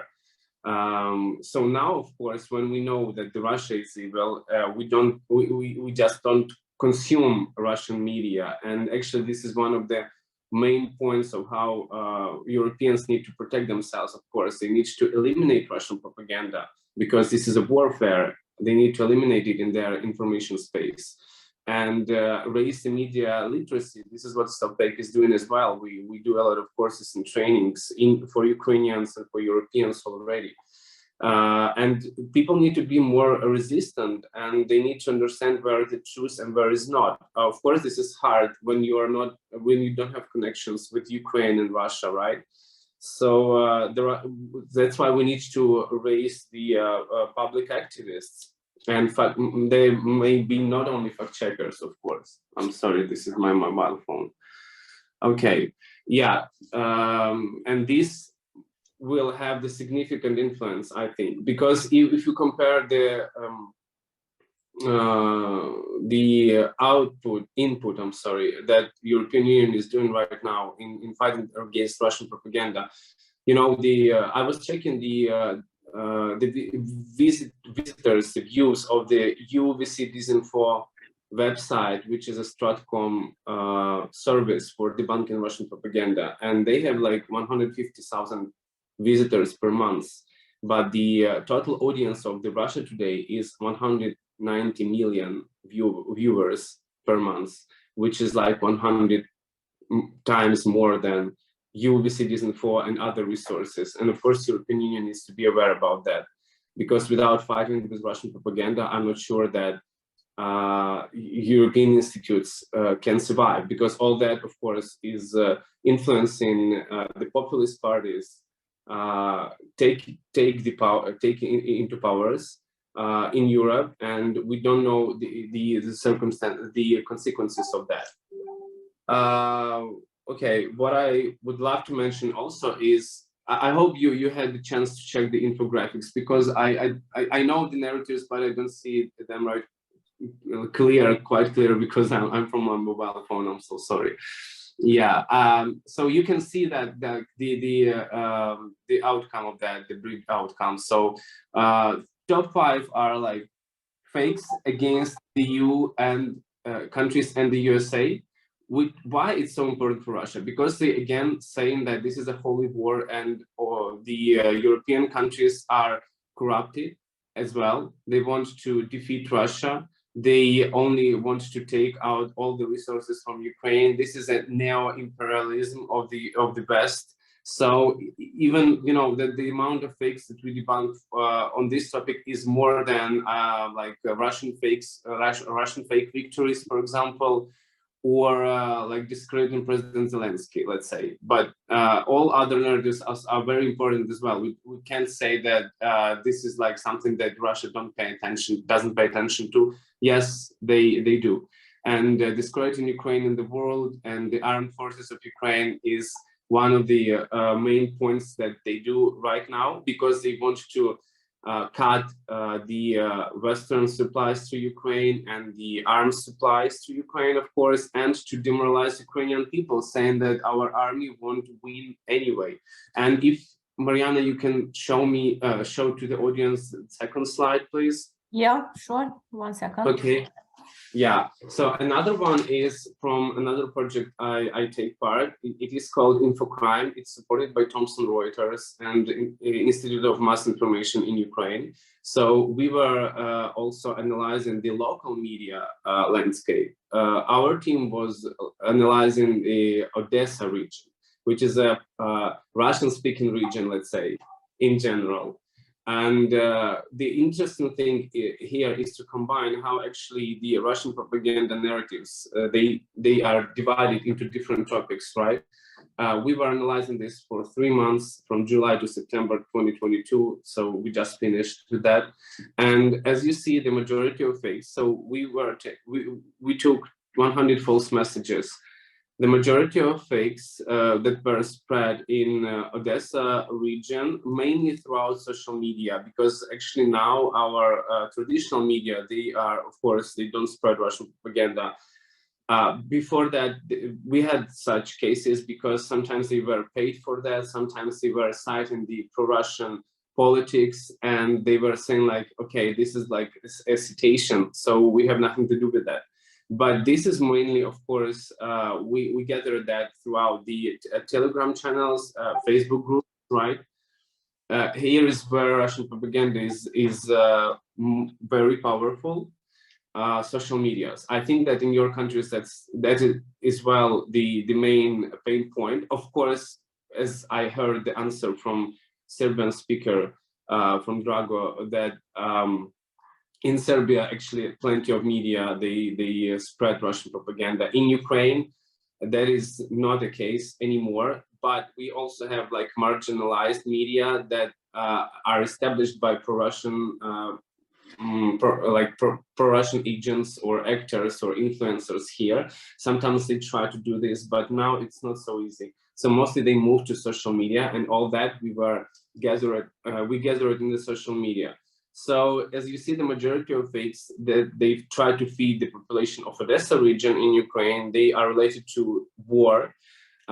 So here we can say that they try to demoralize people, saying that the Ukrainian army won't win. Also, they say that they will be cut off from the resources from Western countries. They also say spread fakes about the Russian victories, saying that, for example, like Russia, it was before actually Kherson was liberated. They were saying like Russians, they will never leave the region, and they are actually planning the offensive towards Mykolaiv, etc. So, and also we have this Transnistria region where Russian forces also are located, and they were saying that from this part also we will have the offensive on the Odessa region. So all that, of course, is very important because you know, sometimes people they try, even though they don't want to consume Russian propaganda, but they want to know the alternative opinion or information, and somehow anyway they subscribe to these channels and groups and they consume all that, and then they try to find the truth, something between those two sources, like those who tell them the official information, right, and those who try to feed them with some insights. Also, there were a lot of fakes about the domestic politics. We say that this is a discreditation of our government and local authorities, saying that they are not effective, they are corrupted, they sell the arms to different governments and countries. They don't really support Ukrainians, they abandon the Ukrainian territories, they are neglective towards our army, all that, you know, because they try to ruin the unity in Ukraine. You know, our people are now quite resilient, but this is how they also try to influence them. Also, there were fakes about international politics and social issues and the economy, say, like creating the forecast that Ukraine won't survive this winter, for example. Why is it is important to verify what is going on the national level and the local level? We see from there that actually the narratives are quite equal. So while Russia is pushing their traditional narratives on the national level, right, and to the international level, to the world, they are doing quite the same on the regional levels. And also the latest topic, for example, the energy crisis in Ukraine, they are now trying to again to tie apart our population, saying that you look in this region we have electricity, in that region we don't have electricity. Why is that? Because like Kyiv is more important to Ukrainian authorities than Odessa, for example, because now Odessa is in blackout and the situation is quite tough, and they will do that all the time. And I think that if you, for example, check, if you have the opportunity to check how Russia really influenced, you know, Serbia or Montenegro on the national level, and maybe how they try to find these regional differences and try to you know, influence people on the local level, you will have a lot of parallels. And this is also for understanding how Russian propaganda machine is working. They allocate a lot of resources and pay a lot of money to their propagandists, to their warfare, to trolls and bots on social media, right? And yeah, I think that this is more or less what I wanted to share with you. And if you have some questions about how we combat all that and how we understand what is Russia doing and how we even sometimes predict the fakes, what they will try to create, you may ask your questions. Thank you. Thank you, dear Alex. I propose to listen to all our presentation and afterwards to trace to the question parts. Okay. Don't you mind? Okay, Yeah. Mr. Andrei Andreevsky from Moldova, editor-in-chief of AVA TV, will tell us more about the situation in Moldova, and obviously we are extremely interested in describing your project because it is very important to have the pillars with whom to collaborate and how to create this regional cooperation. Please, the floor is yours, and I will share with you the short presentation. Thank you, Mariana. My name is Andrei Andreevsky. I'm a political commentator and editor of the internet television AVA TV. Today, I want to say that Russian propaganda is the same weapon as a rocket hitting our minds, but it is ever more dangerous because it sees no borders and no anti-aircraft system exists against it. Propaganda is not information. it is a weapon, it is a crime. Today we are talking about destructive propaganda and disinformation, which Russia purposefully uses as a weapon to achieve its goals. What? Okay. Andrei, you can continue, and after your statement, we will be discussing all your ideas and insights. Okay. I'm continuing, but it is crucial to understand that disinformation and propaganda are not just a phenomenon as modern dictionaries describe them. Today, it's a much bigger phenomenon. It includes influencing people's mind in many different ways. For this purpose, Russian proxies in Moldova have been launched plenty of networks all these decades after the Soviet Union collapse. During all these years, Russia had been creating forces to undermine the policy of foreign countries also in Moldova, including influence by the shaft of the disinformation all these years. Today, the networks is created by various media, opinion leaders, and I would underline it, all kinds of content on the internet. Yes, the digital sphere is another great topic. However, today it's an inseparable element of Russian propaganda. All this create another so-called natural alternative, which looks like the real one, which pretends to be the real one, by exploiting and misusing human rights and European values. Mixing truth, half-truths and lies create a diabolic cocktail that poisons the brain of the unprepared person. It sounds scary, but good recepts for dealing with disinformation and propaganda.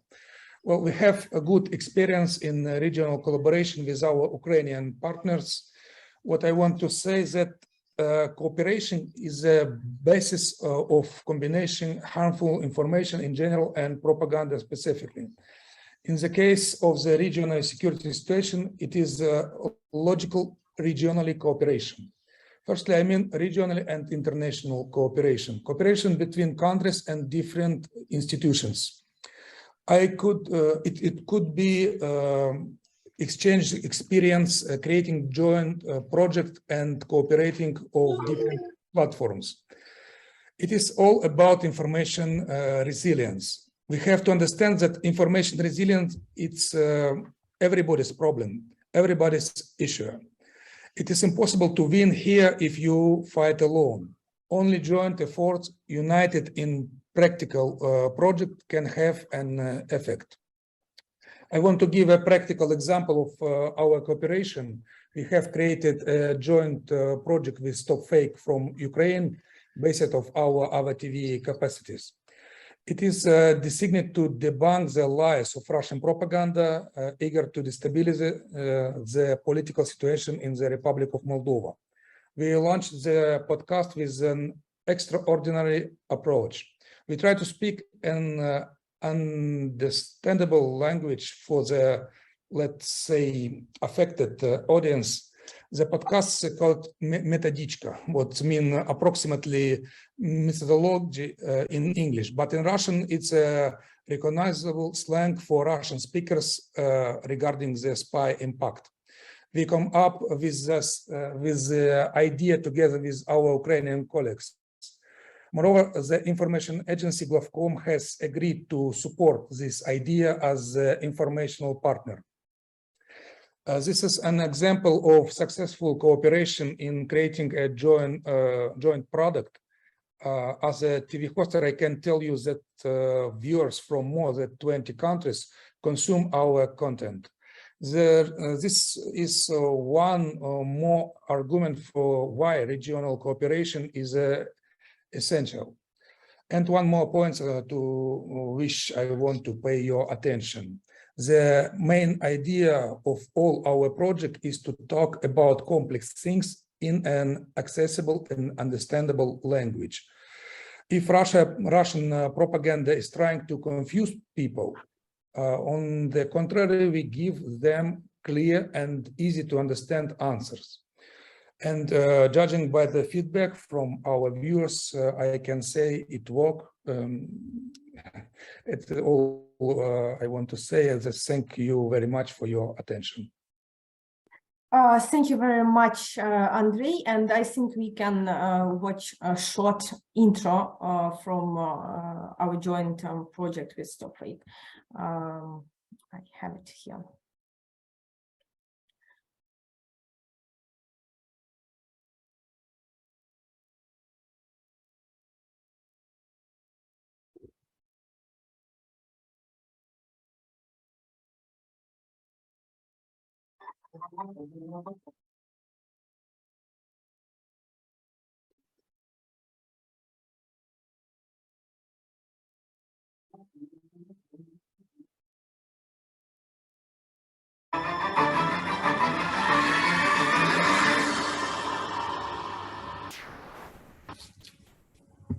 Yeah, as I promised, it's pretty short. But to sum up all these points of my colleagues from Moldova, both from Moldova and Ukraine, I want to underline that it's very important to show that we all together, we are collaborating, that we have one scope, and that's why we try to invite as much media outlets, as much media editions to make their impact, to make their input into real cooperation in this regard. As also Darko has already mentioned, we have kinds of cooperation also with his think tanks, sharing information about our debunked stories and trying to consult with each other, and it's useful because I can tell that we have received next day we have received some kind of feedbacks from occupied Transnistria, because our target audience of this project is mainly affected population of the Republic of Moldova and Russian speakers of the Republic of Moldova and region, obviously, because Ukraine, it's something, from the informational point of view, it's totally different informational landscape. And but Moldova is also very important for us, for Ukraine, because we have another one occupied territory, another one destabilized focal point, and it's important to us in Ukraine also to work with Moldova. And for Moldova, obviously, it's important for themselves to elaborate some good practices, to strategies, how to tackle with these challenges for them, for entire purpose. And we have started to receive feedbacks from that guys whom we addressed, whom we talked about with our audience next days. So it's pretty clear, shows that it's pretty effective, and it's good approach to involve as much people as. Actually, we are ready to translate it in English at least. And if some of you have kind of ideas how we could adapt this kind of approach in your countries, you can address me or my colleagues from StopFake, our TV, and we can come up with some new approach in your countries to make sure that we're on the side of lights, let's say.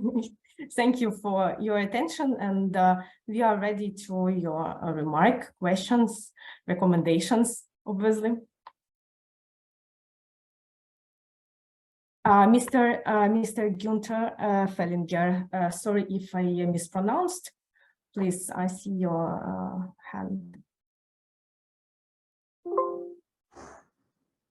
Yeah, hello everybody. Yeah, the question is about disinformation.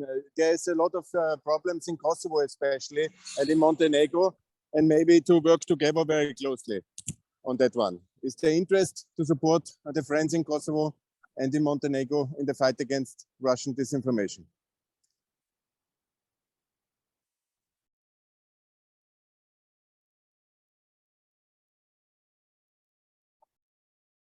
Yeah, any more comments or remarks? Please share your feedbacks recommendations. Maybe you have kind of advice how to adapt, how to work more closely to on the local level. Alex, maybe you have some ideas from that point, because you clearly explained why it is important to portray what's going on from the informational point of view on all levels of society.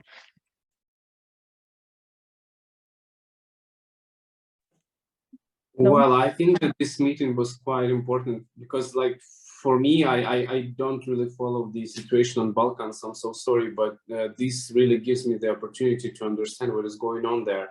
And I think that if we continue to collaborate, there would be interesting to compare what is Russia like saying in details in Serbia, for example, in Montenegro and other countries, maybe about Ukraine, and maybe like about Russia as well, but mostly about demonizing Ukraine, and maybe we could help somehow with that, because we are now, for example, we have the versions of our website in 13 languages, and we had a Serbian version as well.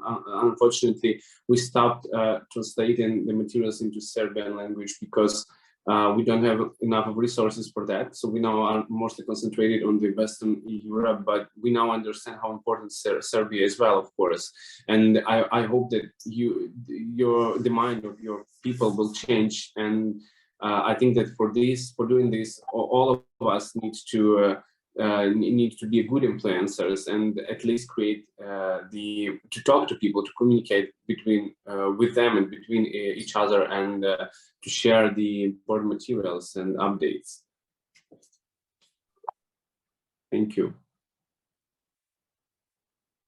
Maybe I would like also to add, I really think that Ukraine has a lot of resources to share with Balkans colleagues on fact-checking and disinformation fighting, because experience of Ukrainians is quite long already. And what I notice as a person who is Ukrainian and live in the Western Balkans, I really can say that actually such support and such experience exchange would be really highly appreciated. So we as a network will really be focused on creating these links and cooperation between people who works in the area of information and of course disinformation, to really create one front which will fight Russian propaganda and disinformation here.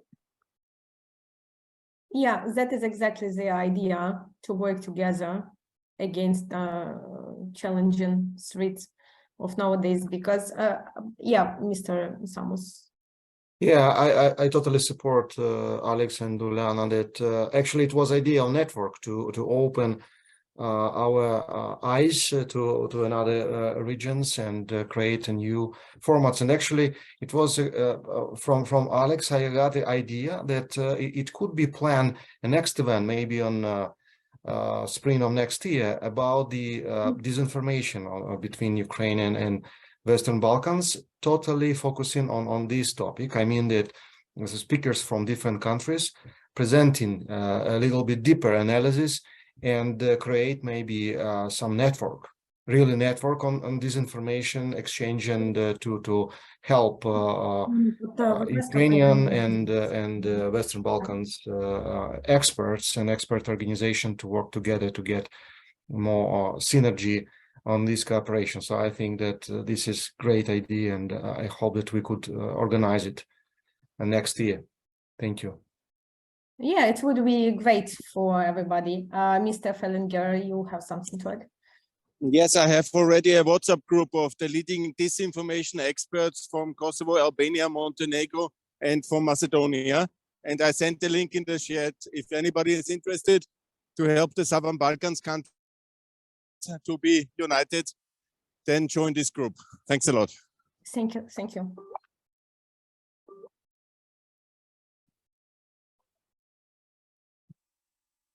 Okay. Thank you. So maybe we can. And I have to leave now. Sorry, one last question. I want to form a group of NATO allies, Bosnia, Kosovo, Austria, and Ukraine, to be NATO member in next year's Vilnius summit. Who is interested in NATO membership? Bosnia, Kosovo, Austria, and Ukraine. Please, let's work together. So we are united, we are secure, we are safe by NATO. Thanks a lot. Thank you. Okay. Thank you very much for your questions, for your inputs and insights, for having us. Who is next? Yeah, I would like just like to conclude. Thank you very much to all speakers. Thank you very much for all participants. I really hope that you, all of you, learned something and made some conclusions that will help all of us to bring closer Western Balkans and Ukraine, because it's really sometimes feeling that it's really much more bigger distance between Ukraine and Western Balkans. It really is, because we are in close neighborhood, but somehow don't know about each other very well. So we really hope that we will change this and establish good cooperation, because now we as Western Balkans, we as Ukraine, and we as Europe really need it. Several technical also issues. I again invite all of you who is interested to join our network, please do it. I will send you the link how to do it. So we invite individual members and organizations to join the network. Also, I would like to invite you to follow our activities in the future. We plan to do a lot of similar events, but also other activities. Next event will be planned to be organized on the 16th of December, and it will be focused on EU enlargement strategy for Western Balkans, Ukraine, Moldova, and Georgia. So please mark this day in your calendar, but of course we will send you an invitation to join it. And also conclusion of this meeting will be disseminated to all participants, and we will also put videos, because this meeting was recorded. It will be available on our YouTube channel. So we also invite you to share it with your partners and colleagues to ensure that they also heard our messages. Thank you very much, and hope to collaborate in the future. Bye. Thank you. Bye. Thank you. Thank you.